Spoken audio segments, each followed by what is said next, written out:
Liposuction అనగానే అందరూ పొట్టకి మాత్రమే చేస్తారు అని అంటారు. ఇక్కడ పర్సోనిక్స్ లో మనము ఇంకా ఏ పార్ట్స్ ఆఫ్ ది బాడీ అంటే ఇంకా ఎక్కడైనా వాడతామా, ఓన్లీ పొట్టకే చేస్తామా?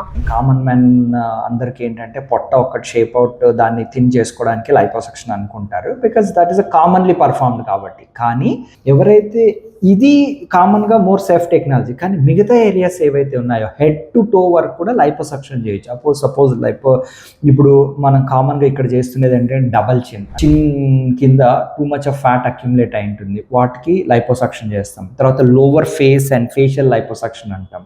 ఓకే, ఇవన్నీ కూడా sensitive procedures, very good trained doctor ఉండాలి దీన్ని అన్ని చేయాలంటే. మొక్క కవలికలు మార్చేదానికి చాలా చాలా ఉపయోగపడుతుంది. ఈ మధ్యన ట్రెండ్ ఏంటి, వి షేప్ జా లైన్ అంటారు. అంటే జా లైన్ నీట్గా కనిపిస్తే వాళ్ళు యంగ్ హెల్తీగా ఉన్నట్లు అనమాట. ఇది అచీవ్ చేయాలంటే మనము లైపోసక్షన్ చేస్తాము, ఫేషియల్ లైపోసక్షన్ చేస్తాము. ఇది కాకుండా other parts of the body, arms, కొంతమంది ఏంటంటే బాడీ అంతా సన్నగా ఉంటారు కానీ ఆర్మ్స్ జబ్బలు చాలా లావుగా ఉంటాయి. అదేంటంటే familial tendency, this is called lipodystrophy అంటారు. వీళ్ళకి మనము అల్ట్రాసౌండ్ ద్వారా, ఎనర్జీ బేస్డ్ డివైజెస్ ద్వారా we can take out all the fat there and we can give the shape ఆర్మ్స్కి. ఇది కాకుండా we do it for the breast liposuction. తర్వాత bra roles అంటారు, చాలామంది అమ్మాయిలకి లావ్ అయ్యే కొద్దీ ఏంటంటే బ్రాస్ కింద రోల్స్ తయారవుతాయి, వీటికి కూడా లైపోసక్షన్ చేసి స్లిమ్ డౌన్ చేయొచ్చు.